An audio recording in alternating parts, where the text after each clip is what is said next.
Good evening everyone. Rajasthan question bank पर आपका हार्दिक स्वागत है। हम पार्ट बी पढ़ रहे थे और पार्ट बी के अंदर हमने धारा 58 तक कर ली थी। आज धारा आपके 59 से लेके 66 तक है। ठीक है, 66 तक है। आइए स्टार्ट करते हैं। देखिएगा, वार्ड समितियों के सामान्य कार्य होते हैं। वार्ड समितियों के सामान्य कार्य क्या होते हैं? तो पहला आपका ऑप्शन दिया गया है ठोस अपशिष्ट प्रबंधन, स्वच्छता कार्य पर्यवेक्षण करना, विकास योजना का निर्माण करना, सांस्कृतिक गतिविधियां, उद्यानों के रख रखाव में सहायता करना, स्ट्रीट लाइट में रख रखाव सहायता करना, नगर पालिका द्वारा निर्देशित कार्य करना। तो ये देखिए, सारे कार्य किसके होते हैं? ये सारे के सारे कार्य होते हैं आपके वार्ड समितियों के। तो वार्ड समितियों के सामान्य कार्य ये हैं। तो उपयुक्त इसमें क्या हो जाएगा? आपके सभी इसमें क्या हो जाएंगे? करेक्ट हो जाएंगे। फिर नेक्स्ट देखिएगा, नगर पालिका की शक्तियों व कर्तव्यों के प्रत्यायोजन से संबंधित धारा है। नगर पालिका के शक्तियों व कर्तव्यों के प्रत्यायोजन से धारा है। तो देखिए, धारा 61 है, धारा आपके 44 है, धारा 47 है, या धारा 15 है। देखो, धारा 15 तो हो नहीं सकती, क्योंकि धारा 15 के अंदर तो हमने बात की थी ना मिथ्या घोषणा की। क्या बात की थी? मिथ्या घोषणा की हमने बात की थी, ये याद रखना, मिथ्या घोषणा की।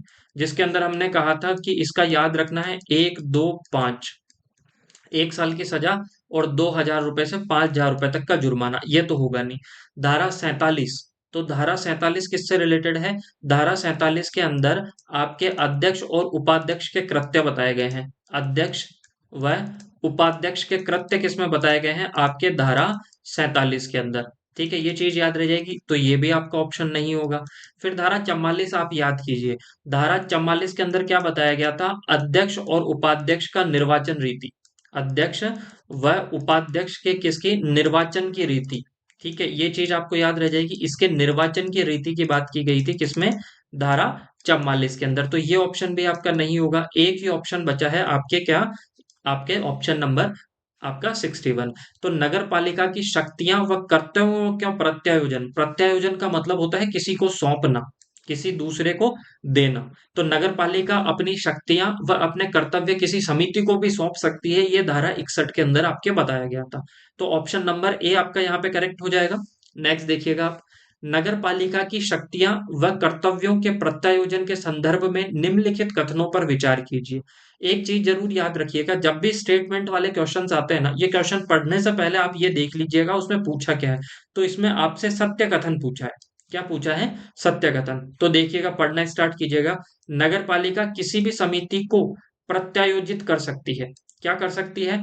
नगर पालिका अपनी शक्तियां व कर्तव्य किसी भी समिति को दे सकती है। प्रत्यायोजन करने का मतलब होता है देना। तो ऑप्शन ये तो करेक्ट हो जाएगा आपका। अध्यक्ष उपाध्यक्ष पद रिक्त होने पर नए अध्यक्ष के निर्वाचन तक नगर पालिका उनके कार्यों व शक्तियों को किसी सदस्य को प्रत्यायोजित कर सकती है। बिल्कुल ये बात सही है कि भाई, अगर आपके नगर पालिका का कोई अध्यक्ष ना हो और उसी समय में उपाध्यक्ष भी ना हो, तो फिर नगर पालिका के जो कार्य हैं, जो वो किसी भी सदस्य को क्या कर सकती है? आपके सौंप सकती है। प्रत्यायोजन का मतलब तो ये भी सही है। यदि अध्यक्ष पद आरक्षित वर्ग का हो तो प्रत्यायोजन सभी वर्ग के सदस्यों को किया जा सकता है। ये आपके क्या हो जाएगा? गलत हो जाएगा। भाई, यदि अध्यक्ष पद आरक्षित वर्ग का हो, आरक्षित वर्ग का मतलब क्या होता है? आरक्षित वर्ग का मतलब होता है रिजर्व कैटेगरी का।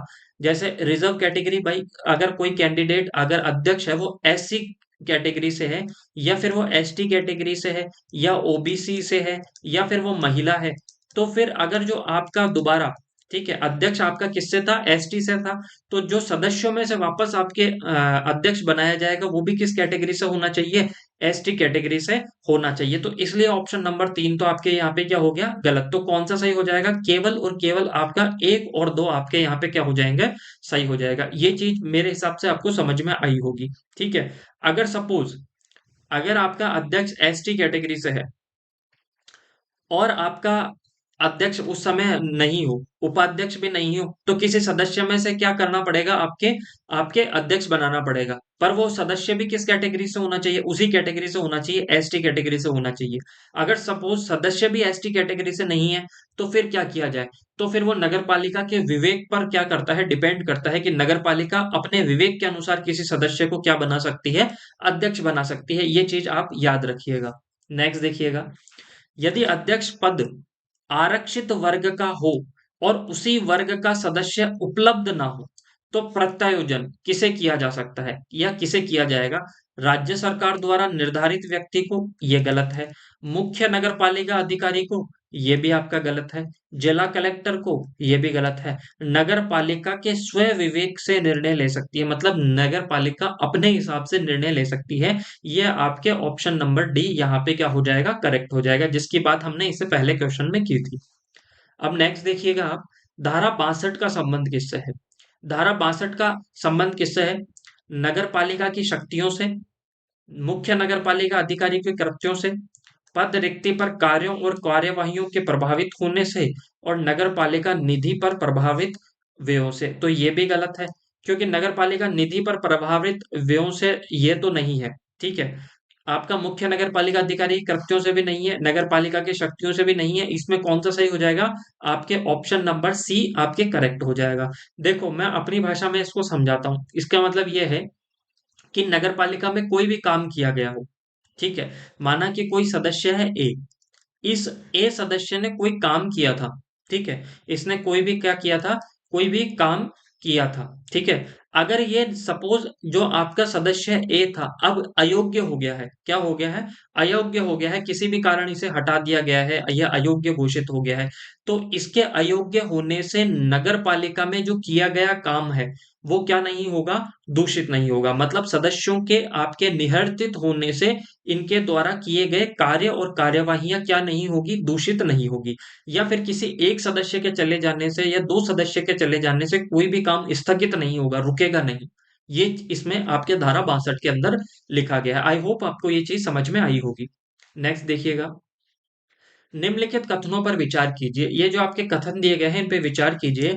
नगर पालिका में पद रिक्त होने की स्थिति में कार्यवाहियां स्थगित होगी नहीं।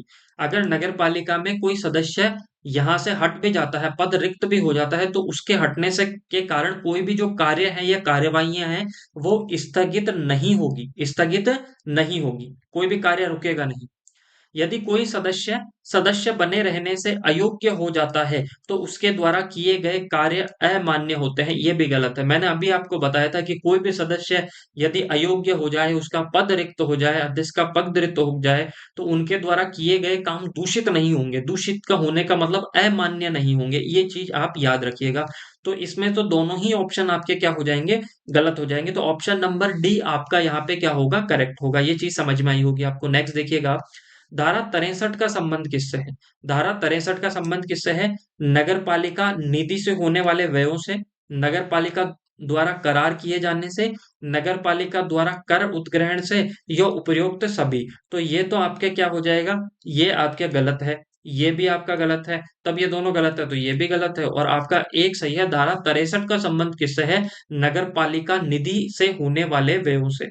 देखिए, इसमें क्या बताया गया है धारा 63 में? धारा 63 में बताया गया है कि नगर पालिका के द्वारा, नगर पालिका की तरफ से कोई भी क्या कर लिया जाए, कोई भी आपके एग्रीमेंट समझौता कर लिया जाए, कोई भी कॉन्ट्रैक्ट संविदा कर ली जाए, तो उनके खर्चे किससे होंगे? वो आपके नगर पालिका के निधि से होंगे। ये चीज समझ में आ जाएगा। तो नगर पालिका के द्वारा किए गए खर्चे किससे होंगे? नगर पालिका के निधि से होंगे, पहली चीज।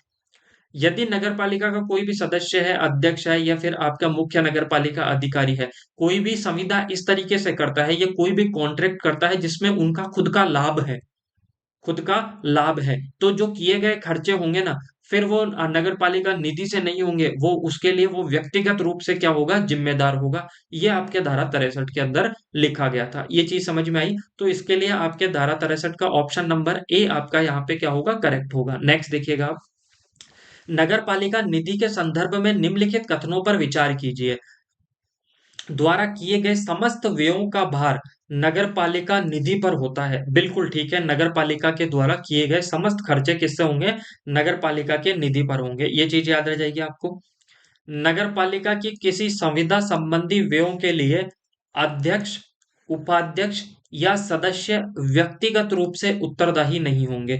बिल्कुल सही है, नगरपालिका के द्वारा किए गए कोई भी आपके संविदा का मतलब होता है कोई भी समझौता किया हो, कोई भी कॉन्ट्रैक्ट किया हो, तो उसके लिए अध्यक्ष उपाध्यक्ष रूप से जिम्मेदार नहीं होंगे। ठीक है, ये चीज याद रह जाएगी। यदि नगरपालिका किसी संपत्ति की हानि अध्यक्ष व उपाध्यक्ष या सदस्य के दुराचार के कारण हुआ है तो वह व्यक्तिगत रूप से जिम्मेदार होगा। अभी मैंने बताया कि भाई नगर पालिका को कोई हानि हुई है और वो किसकी वजह से हुई है, किसी अध्यक्ष की वजह से हुई है, उपाध्यक्ष की वजह से हुई है, किसी सदस्य की वजह से हुई है। किस लिए हुई है? क्योंकि उन्होंने कोई दुराचार किया है, उनका कोई घपला किया होगा, उनका कोई हित होगा, कोई लाभ होगा, पर्सनल लाभ होगा, पर्सनल प्रॉफिट होगा। इसके कारण यदि नगर पालिका को कोई हानि हुई है तो फिर वो व्यक्तिगत रूप से जिम्मेदार होगा। यहाँ तीनों ही कथन आपके क्या हैं? सही हैं। तो सभी कथन क्या हैं आपके? सही हैं। आई होप आपको ये चीज याद रहेगी। नेक्स्ट देखिएगा आप। नगर पालिका की किसी संविदा या नियोजन के संदर्भ में निम्नलिखित कथनों पर विचार कीजिए। नगर पालिका में पद धारण करने वाला कोई व्यक्ति ऐसी संविदा या नियोजन में कोई हित नहीं रख सकता। बिल्कुल सही है कि भाई आपके ये किसके अंदर लिखा हुआ है? ये लिखा हुआ है धारा किसके? धारा 64 के अंदर। अब देखो धारा 64 के अंदर क्या लिखा हुआ है? धारा 64 के अंदर लिखा हुआ है कि नगर पालिका का कोई भी पदाधिकारी, इसको सीधी भाषा में समझिए, नगर पालिका का कोई भी पदाधिकारी, पदाधिकारी का बोलने का मतलब है जिसके जिसने पद धारण कर रखा है। इसके अंदर आपके सीएमओ मतलब मुख्य नगर पालिका अधिकारी या कर्मचारियों को छोड़कर बाकी सभी, चाहे वो अध्यक्ष हो, चाहे उपाध्यक्ष हो, चाहे वो सदस्य हो, वो कोई भी संविदा या नियोजन में कोई हित नहीं रख सकता। मतलब नगर पालिका का अध्यक्ष, नगर पालिका का उपाध्यक्ष, नगर पालिका का सदस्य यदि कोई भी कॉन्ट्रैक्ट करते हैं तो उनके अंदर उस कॉन्ट्रैक्ट, उस समझौते में उनका पर्सनल कोई बेनिफिट नहीं होना चाहिए।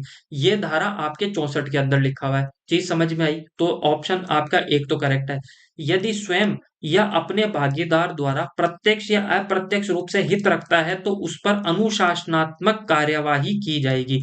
बिल्कुल सही है। बिल्कुल सही है। दोनों ऑप्शन आपके यहाँ पे क्या है? करेक्ट है। पर धारा 65 के अंदर क्या लिखा हुआ है? धारा 65 के अंदर लिखा हुआ है कि नगर पालिका का कोई भी प्राधिकारी, नगर पालिका का कोई भी सदस्य, नगर पालिका का कोई भी अधिकारी, नगर पालिका का कोई भी कर्मचारी यदि किसी समझौते के अंदर अपना हित रखते हैं तो उन पर पेनल्टी लगाएगी। मतलब 64 के अंदर किसकी बात की गई है? अनुशासनात्मक कार्यवाही की। और 65 के अंदर अनुशासनात्मक कार्यवाही के साथ साथ में आपके पैसों के दंडात्मक, कैसे कि आप पे मॉनेटरी तौर पे, मतलब पैसों के तौर पे आपके क्या लगाया जाएगा?